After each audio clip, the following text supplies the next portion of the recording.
Shalom, peuple de Dieu, je vous salue dans le précieux et glorieux nom de notre Seigneur Jésus.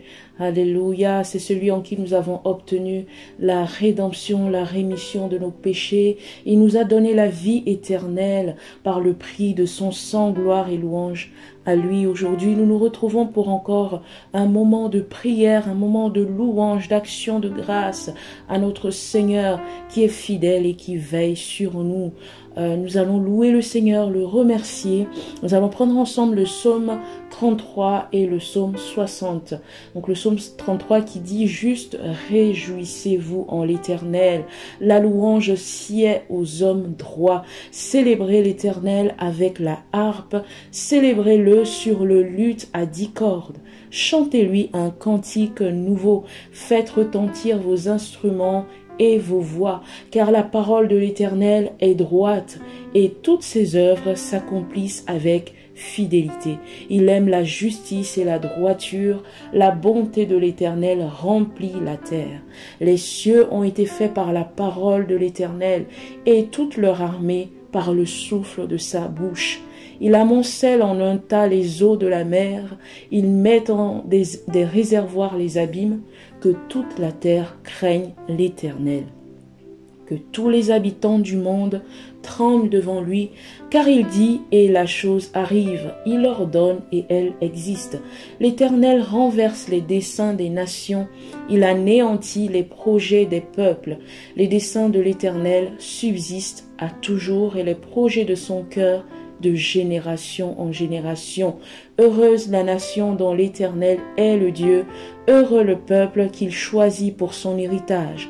L'Éternel regarde du haut des cieux, il voit tous les fils de l'homme, du lieu de sa demeure il observe tous les habitants de la terre, lui qui forme le cœur à tous, qui est attentif à toutes leurs actions.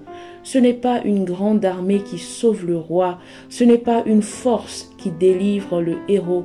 Le cheval est impuissant pour assurer le salut et toute sa vigueur ne donne pas la délivrance. Voici l'œil de l'Éternel est sur tous ceux qui le craignent, sur ceux qui espèrent en sa bonté, afin d'arracher leur âme à la mort et de les faire vivre au milieu de la famine. Notre âme espère en l'Éternel, il est notre secours et notre bouclier, car notre cœur met en lui sa joie, car nous avons confiance en son saint nom éternel.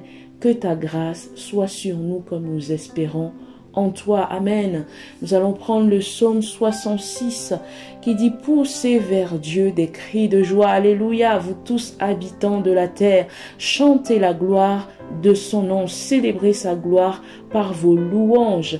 Dites à Dieu que tes œuvres sont redoutables. À cause de la grandeur de ta force, tes ennemis te flattent. Toute la terre se prosterne devant toi et chante en ton honneur, elle chante ton nom. Venez contempler les œuvres de Dieu, il est redoutable quand il agit sur les fils de l'homme. Il changea la mer en une terre sèche, on traversa le fleuve à pied, alors nous nous réjouîmes en lui. Il domine éternellement par sa puissance, ses yeux observent les nations, que les rebelles ne s'élèvent pas. Peuple, bénissez notre Dieu, faites retentir sa louange. Il a conservé la vie à notre âme et il n'a pas permis que notre pied chancelât. Car tu nous as éprouvés, ô Dieu, tu nous as fait passer au creuset comme l'argent, tu nous as amenés dans le filet, tu as mis sur nos reins un pesant fardeau, tu as fait monter des hommes sur nos têtes. Nous avons passé par le feu et par l'eau, mais tu nous en as tirés pour nous donner l'abondance. J'irai dans ta maison avec des holocaustes, j'accomplirai mes vœux envers toi. Pour eux mes lèvres se sont ouvertes, et ma bouche les a prononcés dans ma détresse. Je t'offrirai des brebis grasses en holocauste avec la graisse des béliers. Je sacrifierai des brebis avec des boucs. Venez, écoutez-vous tous qui craignez Dieu, et je raconterai ce qu'il a fait à mon âme. J'ai crié à lui de ma bouche, et la louange a été sur ma langue. Si j'avais conçu l'iniquité dans mon cœur, le Seigneur ne m'aurait pas exaucé, mais Dieu m'a exaucé. Il a été attentif à la voix de ma prière. Béni soit Dieu qui n'a pas rejeté ma prière et qui ne m'a pas retiré sa bonté. Alléluia. Oui, le Seigneur est fidèle. Le Seigneur ne nous a pas retiré sa bonté. Aujourd'hui, tu fais partie des vivants. Aujourd'hui, si tu entends ma voix, c'est que le Seigneur t'a encore accordé le souffle de vie. Tu fais partie de ceux qui peuvent encore ouvrir leur bouche et dire gloire à Dieu. Alors pourquoi fermerais-tu ta bouche? Alors commence à élever ta voix et dire merci à Dieu. Merci pour le souffle de vie que tu nous accordes, Seigneur. Merci parce que oui, c'est toi qui renouvelles en nous le souffle de vie. Tu as permis que nous fassions partie des vivants, Seigneur. Tu ne nous as pas retiré notre souffle. C'est par ta grâce, c'est par ta bonté que nous pouvons encore dire que nous faisons partie des vivants, Seigneur. C'est toi qui connais le nombre de jours que tu nous as donnés. Alors merci, Seigneur, parce que ce n'est pas un hasard. Si tu nous as encore renouvelé le souffle de vie, c'est parce que tu as un projet pour nous. Tu dis tu as pour nous des projets de paix et non de malheur, pour nous donner de l'avenir et de l'espérance. Et nous savons, Seigneur, que le malheur ne vient pas de toi, Seigneur, mais c'est toi qui as voulu pour nous, Seigneur, des projets de bonheur, des projets de paix, afin que nous soyons dans la joie. Tu veux que notre joie soit parfaite, Seigneur. Tu as conçu des plans de joie, Seigneur, pour ton peuple. Mais nous avons, Seigneur mon Dieu, nous sommes détournés de toi. Nous n'avons pas entendu ta voix. Nous sommes parfois, Seigneur, mis dans des plans qui ne correspondaient pas à ta volonté. Et les choses n'ont pas peut-être marché comme nous voulions. Mais aujourd'hui, Seigneur, nous venons nous prosterner devant toi. Oui, tu dis de nous approcher avec assurance auprès du trône de la grâce, afin d'obtenir miséricorde et d'être secourus dans nos besoins. Seigneur, ce matin, nous venons, Père, ou ce soir, là où nous sommes, quel que soit le moment où nous faisons cette prière, nous venons devant toi pour nous humilier devant ta face et reconnaître que oui, tu es Dieu. Il n'y a nul autre comme toi, Seigneur. C'est toi qui domines sur toute la terre. Quel que soit, Seigneur, les faux dieux qui s'élèvent, les idoles qui s'élèvent, les stars qui s'élèvent, les gens, les hommes qui se prennent pour des dieux, nous savons que tu es le véritable Dieu, et tous viendront, Seigneur, un jour se prosterner devant toi. Toutes les nations viendront se prosterner devant toi. Seigneur, nous avons connu que tu es le Fils de Dieu, Seigneur Jésus. Nous nous humilions devant toi, nous nous prosternons devant toi, nous confessons que tu es Seigneur, à la gloire de Dieu le Père. Seigneur, il n'y a nul autre que toi. Béni soit Dieu, oh béni sois-tu El Shaddai, toi le Dieu qui est le Tout-Puissant, toi qui es le Dieu qui guérit, toi qui es le Dieu, Seigneur mon Dieu, qui bénit des générations entières. Oh, nous nous prosternons devant toi, nous louons ta Seigneurie, nous louons ton saint nom, Seigneur, au nom de Jésus. Alléluia. Nous nous humilions devant toi ce matin.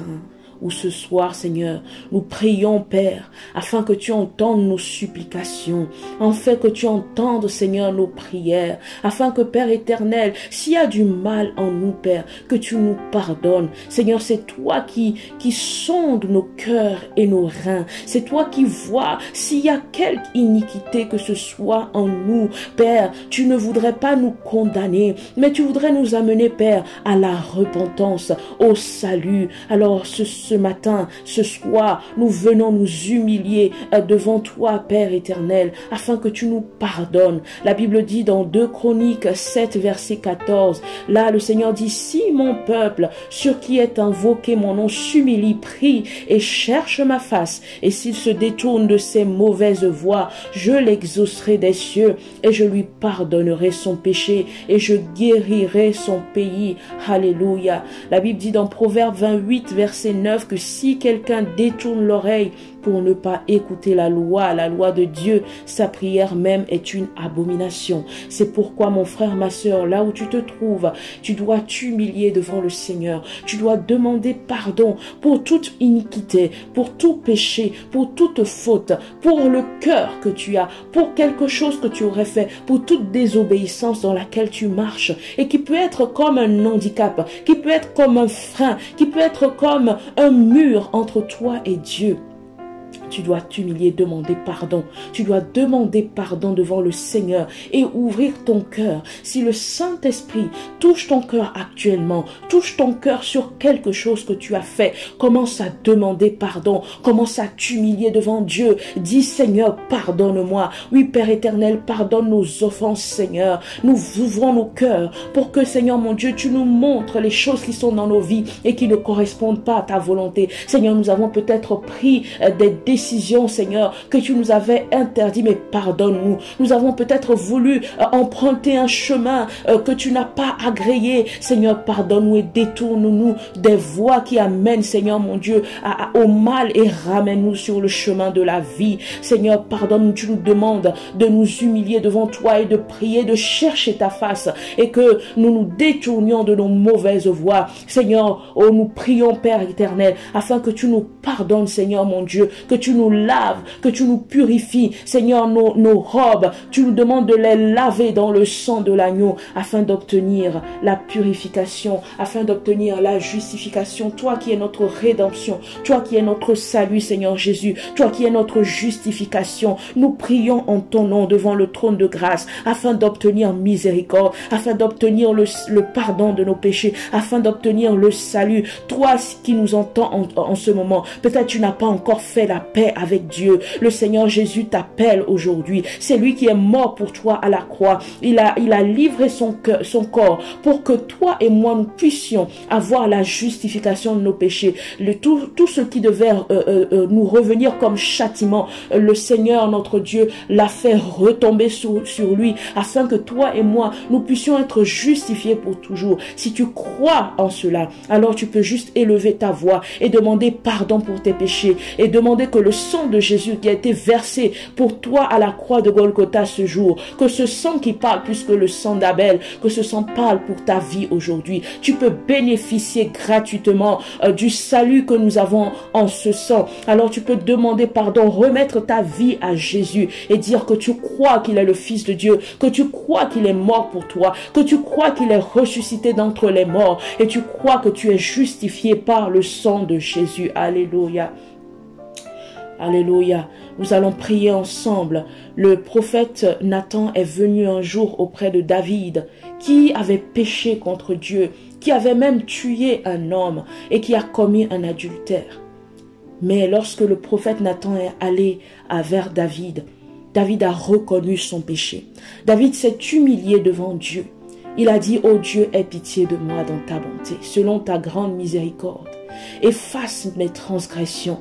Lave-moi complètement de mon iniquité et purifie-moi de mon péché, car je reconnais mes transgressions et mon péché est constamment devant moi.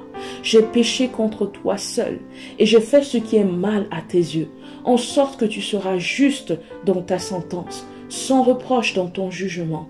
Voici, je suis né dans l'iniquité et ma mère m'a conçu dans le péché. Mais tu veux que la vérité soit au fond du cœur. Fais donc pénétrer la sagesse au-dedans de moi. Alléluia. Purifie-moi avec l'hysope et je serai pur. Lave-moi et je serai plus blanc que la neige. Annonce-moi l'allégresse et la joie, et les eaux que tu as brisées se réjouiront. Détourne ton regard de mes péchés, efface toutes mes iniquités, ô Dieu. Crée en moi un cœur pur, renouvelle en moi un esprit bien disposé. Ne me rejette pas loin de ta face, ne me retire pas ton Esprit Saint. Rends-moi la joie de ton salut et qu'un esprit de bonne volonté me soutienne. J'enseignerai tes voies à ceux qui les transgressent et les pécheurs reviendront à toi. Ô Dieu, Dieu de mon salut, délivre-moi du sang versé et ma langue célébrera ta miséricorde. Seigneur, ouvre mes lèvres et ma bouche publiera ta louange.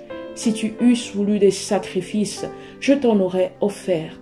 Mais tu ne prends point plaisir aux holocaustes, les sacrifices qui sont agréables à Dieu. C'est un esprit brisé. Ô Dieu, tu ne dédaignes pas un cœur brisé et contrit. Répands ta grâce, répands par ta grâce des bienfaits sur Sion, bâtis les murs de Jérusalem. Alors tu agréeras des sacrifices de justice, des holocaustes et des victimes tout entières. Alors on offrira des taureaux sur ton autel. Alléluia. David a fait cette prière et Dieu a entendu sa prière. Alléluia. Michée 7, verset 18 dit: quel Dieu est semblable à toi, qui pardonne l'iniquité, qui oublie les péchés du reste de ton héritage.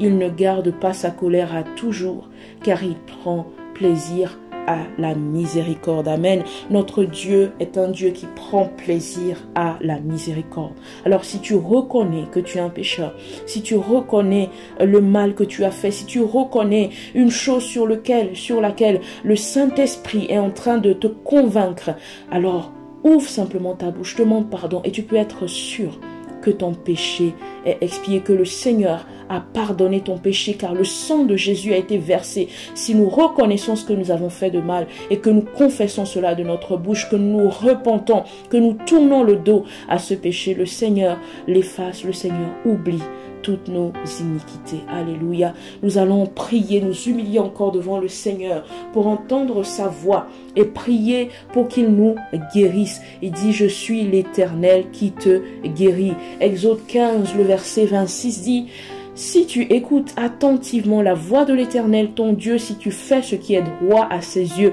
si tu prêtes l'oreille à ses commandements et si tu observes toutes ses lois, je ne te frapperai d'aucune des maladies dont j'ai frappé les Égyptiens, car je suis l'Éternel qui te guérit. Le Seigneur a fait cette parole dans un contexte particulier où le peuple de Dieu, le peuple d'Israël, était tenu en servitude, était tenu en captivité par les Égyptiens. Mais le Seigneur est intervenu, le Seigneur les a délivrés de la vie de servitude et il les a conduits dans le désert pour les éprouver. Et là, Dieu leur a parlé. Il leur a dit: je suis l'Éternel qui te guérit. Le Seigneur leur a parlé, leur a communiqué la loi de l'Éternel afin qu'ils puissent marcher selon cette loi. Alors, aucune maladie dont Dieu a frappé les Égyptiens, aucune maladie ne pourra les atteindre. C'est là l'alliance que Dieu a établie avec son peuple dans le désert. Mais nous, aujourd'hui, l'Éternel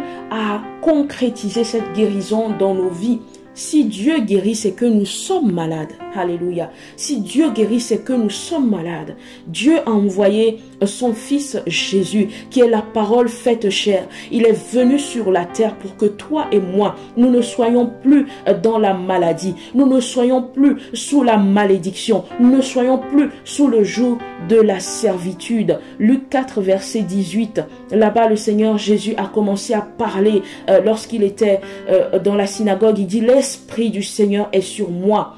Alléluia, l'Esprit du Seigneur est sur moi parce qu'il m'a oint pour annoncer une bonne nouvelle aux pauvres en esprit, c'est-à-dire ceux qui ont faim et soif de Dieu.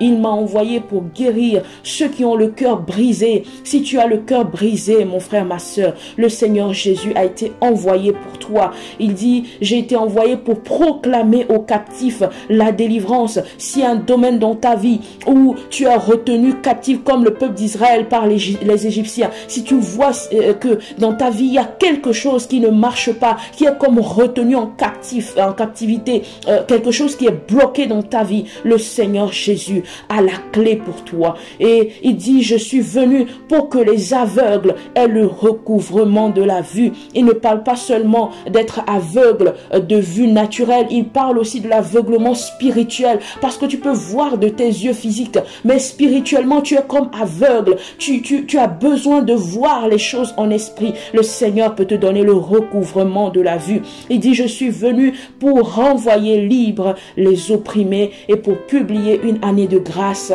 du Seigneur. Ces paroles sont pour toi, toi qui reçois ces paroles s'accomplissent dans ta vie. Je proclame maintenant les paroles de guérison. Je proclame maintenant une bonne nouvelle pour toi, toi qui es totalement meurtri dans ton cœur, toi qui es peut-être en train de penser que c'est fini pour toi. Il y a la bonne nouvelle du salut. Le Seigneur Jésus vient dans ta vie pour t'apporter un renouveau, pour t'apporter une régénération. Alléluia. Il est venu pour proclamer la délivrance si tu es tenu captif. Et il est venu surtout pour t'apporter la guérison. C'est par ces meurtrissures que nous sommes guéris. Si tu es malade dans ton corps, nous allons prier. Nous allons prier ensemble et demander que les meurtrissures de Christ agissent dans ta vie.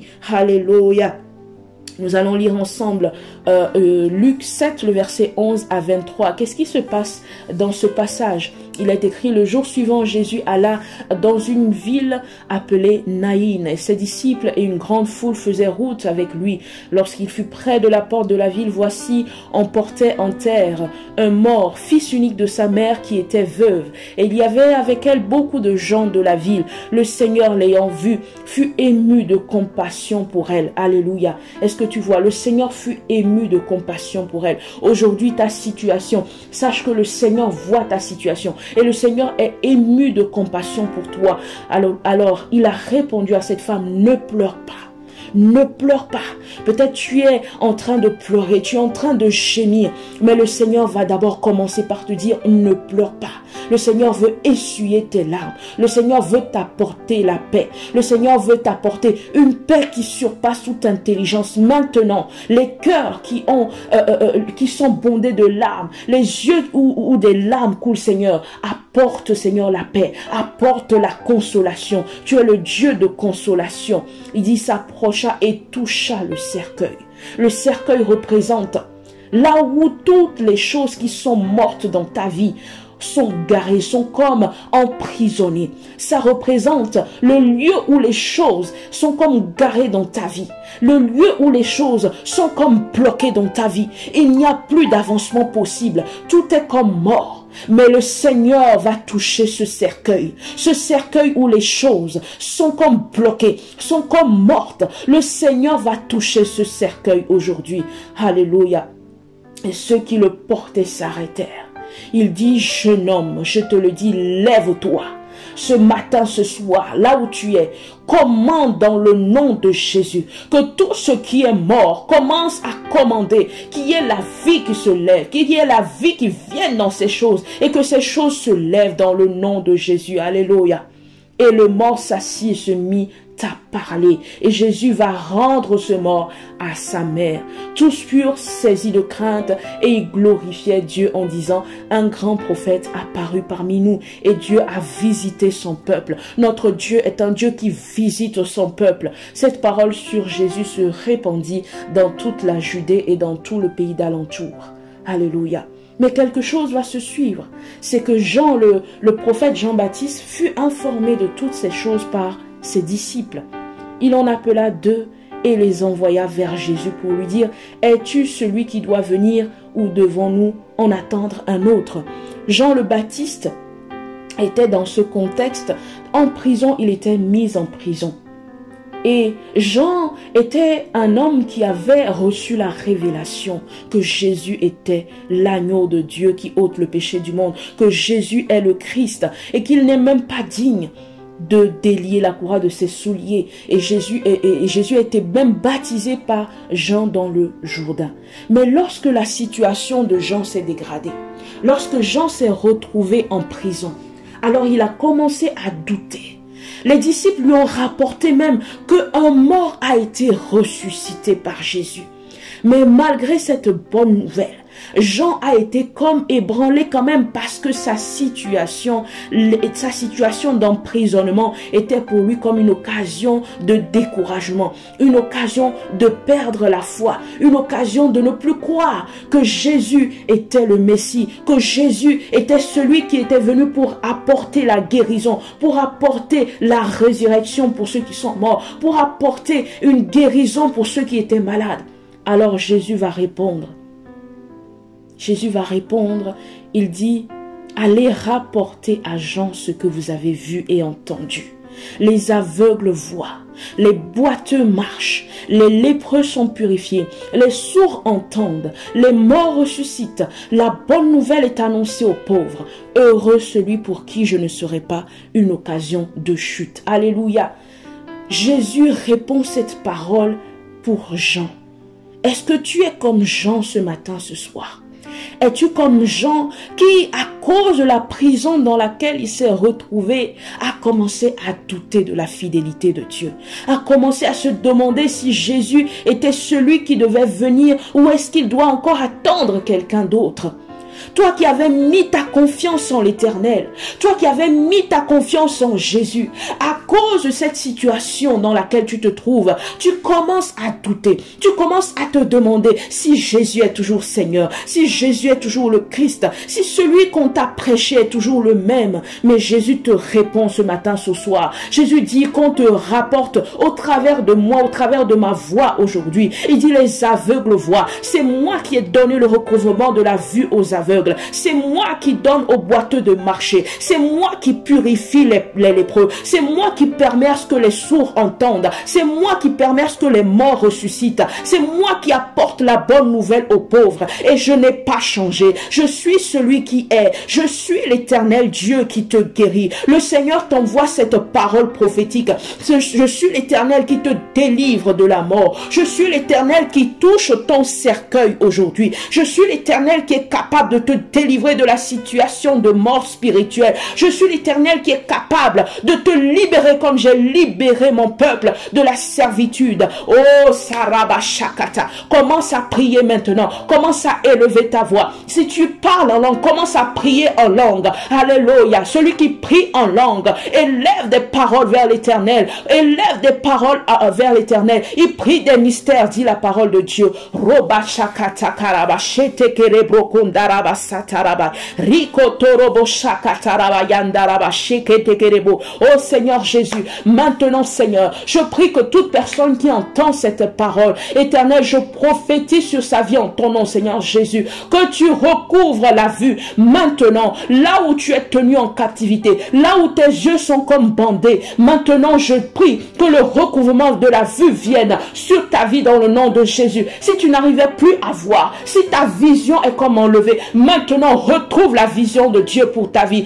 Tu ne sais peut-être pas quelle est la destinée de Dieu pour toi. Tu ne sais même pas quel chemin emprunter. Tu es comme perdu. Tu n'arrives pas à retrouver la voie que tu dois suivre. Dans les rêves, tu te vois toujours en train d'errer à gauche et à droite. Tu te vois chercher le chemin. Le Seigneur, mon Dieu, aujourd'hui, envoie la libération sur ta vie. Je proclame maintenant que ceux qui sont tenus captifs, que ceux qui ont besoin d'être restaurés, Éternel, envoie la restauration. Éternel, envoie la libération. Je proclame maintenant que ceux qui sont malades dans leur corps, Seigneur, tu amènes la libération. Tu amènes la guérison dans le nom puissant de Jésus. C'est toi, Père, qui dit que tu es l'Éternel qui guérit. Oui, tu es Jéhovah Rapha. Tu es Yahweh Rapha. Tu es celui qui guérit également les cœurs brisés. Quelqu'un ce matin, ce soir, a peut-être le cœur qui est brisé, a peut-être le cœur meurtri à cause d'une situation, à cause d'une blessure. Seigneur, c'est toi qui guéris les cœurs qui sont brisés. C'est toi qui penses les blessures. Je prie que l'onction divine, l'onction du Saint-Esprit, l'onction de guérison des cœurs, l'onction de restauration vienne toucher ton cœur maintenant. Vienne guérir ton cœur maintenant. Que là où il y a de l'amertume, que cette amertume se transforme en joie. Que là où il y a de la solitude, Seigneur, envoie la joie, la paix, envoie la présence glorieuse du Saint-Esprit. Là où tu te trouves maintenant, que la présence glorieuse du Saint-Esprit vienne remplir ce lieu, vienne remplir ton environnement, afin que la présence de Dieu soit palpable, afin que la présence de Dieu commence à se mouvoir autour de toi. Tu n'es pas seul. Le Seigneur, notre Dieu, est avec toi. Le Seigneur dit, je suis avec vous jusqu'à la fin du monde. Cette parole est certaine. Notre Dieu est fidèle. Même si ton père t'abandonne, même si ta mère t'abandonne, même si tes proches t'abandonnent, même si celui sur qui tu comptais être, qu'il était ton ami, peut-être ton meilleur ami, t'abandonne, le Seigneur, lui, ne pourra jamais t'abandonner. Il est avec toi, même dans les moments délicats, même dans les moments de faiblesse. Il est avec toi. Peut-être tu as commis un péché, peut-être tu as commis quelque chose de grave et tu te sens meurtri dans ton cœur. Le Seigneur te pardonne, le Seigneur te révèle, le Seigneur te remet sur le droit chemin.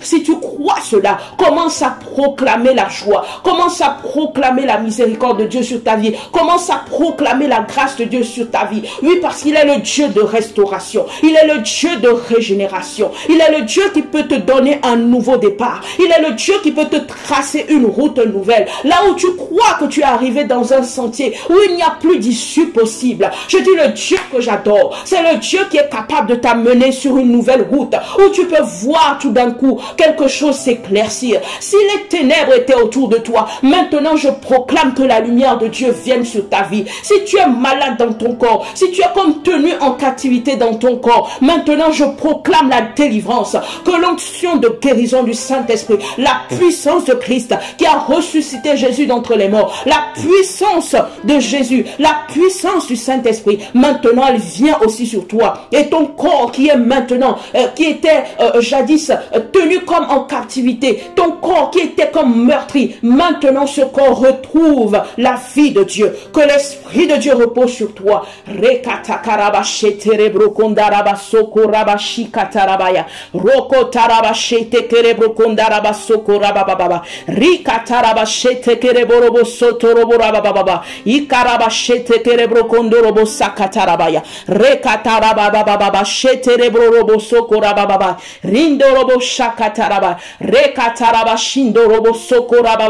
Merci Seigneur pour l'onction de restauration. Merci Seigneur pour l'onction de guérison. Merci parce que c'est toi le Dieu, l'Éternel qui nous guérit. Tu guéris nos corps, tu guéris nos cœurs, tu guéris notre âme, tu guéris notre esprit. Tu es capable Seigneur de nous restaurer. Tu es capable Seigneur d'apporter la vie, de toucher Seigneur les cercueils de nos vies, les cercueils de nos situations, afin que comme cette fille Seigneur, tu ressuscites Seigneur les choses qui sont mortes dans nos vies. Tu ressuscites Seigneur les situations où nous pensions Seigneur qu'il n'y a plus aucune issue. Tu es capable Seigneur d'apporter une restauration. Tu es capable Seigneur de tracer une route nouvelle. Tu es capable Seigneur d'amener l'espérance. Seigneur, c'est toi en qui Seigneur Abraham, notre père dans la foi, a cru. Oui, il espéra contre toute espérance. Et tu as reconnu Seigneur mon Dieu. Tu l'as béni Seigneur mon Dieu. Et tu as fait de lui le père d'une multitude comme ta parole le dit. Et tu as suscité au travers de lui un peuple nombreux comme les étoiles du ciel. Alors Seigneur, c'est toi qui es le Dieu qui a pu faire cela dans la vie d'Abraham, qui a pu faire cela dans la vie de Sarai. Seigneur, mais à combien plus forte raison ne pourrais-tu pas le faire dans nos vies? Je prie Seigneur pour quelqu'un qui croit Seigneur que sa situation n'a plus d'issue. Seigneur, apporte un renouveau. Seigneur, apporte une espérance nouvelle comme tu l'as fait dans la vie d'Abraham, comme tu l'as fait dans la vie de Sarah, comme tu as pu Seigneur mon Dieu ressusciter cette personne, cet enfant Seigneur de cette veuve. Ressuscite Seigneur les situations de nos vies ou qui sont comme morts, qui sont comme Seigneur mon Dieu finis. Père, tu es capable d'apporter une solution à laquelle personne n'a pensé. Tu es capable Seigneur d'apporter la vie là où il y a la mort. Tu es capable Seigneur d'apporter la lumière là où il y a des ténèbres. Merci Seigneur pour la guérison. Merci Seigneur pour l'onction de restauration. Merci Seigneur, nous croyons en cette parole prophétique que tu nous donnes encore en ce jour. Nous te rendons grâce Seigneur. Alléluia. Dis merci au Seigneur Jésus. Dis merci. Ouvre ta bouche, juste dis merci. Merci parce que le Seigneur est fidèle. Et lorsqu'il dit une chose, il l'accomplit. Il dit, je suis le fidèle et le véritable. C'est moi qui dis une chose et la chose s'accomplit. Alléluia. Si tu as cru en cette parole, qu'il est l'Éternel qui te guérit, qu'il est l'Éternel qui te délivre, qu'il est l'Éternel qui t'apporte la restauration, qu'il est l'Éternel qui t'apporte la délivrance, qu'il est l'Éternel qui t'apporte la vie divine, alors dis juste merci, merci, merci. Alléluia. Merci Seigneur pour ces temps que nous avons passés dans ta présence. Parce que nous savons, oui, que même si nous ne sommes pas dans un endroit physique ensemble, nous savons que nous sommes un seul esprit avec toi. Nous sommes un seul et même cœur en Jésus. Je te bénis pour mes frères et sœurs qui ont écouté ces paroles, qui ont partagé ce temps de prière. Seigneur, merci parce que tu poses ta main sur leur vie. Merci parce que tu guéris leur vie. Merci parce que tu leur donnes une espérance nouvelle. Merci parce que tu apportes, Seigneur mon Dieu, une joie, une paix qui surpasse toute intelligence, comme le dit ta parole. Seigneur, merci parce que tu protèges également leur famille et tu mets en eux une source intarissable, afin que dans leur vie, ils puissent être eux-mêmes, Seigneur, une source de joie pour d'autres personnes. Si tu as reçu la joie, si tu as reçu quelque chose, alors partage-le. Envoie-nous un message pour nous dire ce que tu as reçu, pour nous donner ton témoignage. L'adresse mail, notre contact s'affiche. Tu peux nous écrire et nous pourrons partager ensemble ton témoignage. Alléluia. Sois béni encore, que la grâce de Dieu te soit multipliée, que la joie et la paix du Saint-Esprit soient avec toi dans le nom de Jésus. À la prochaine. Bye bye.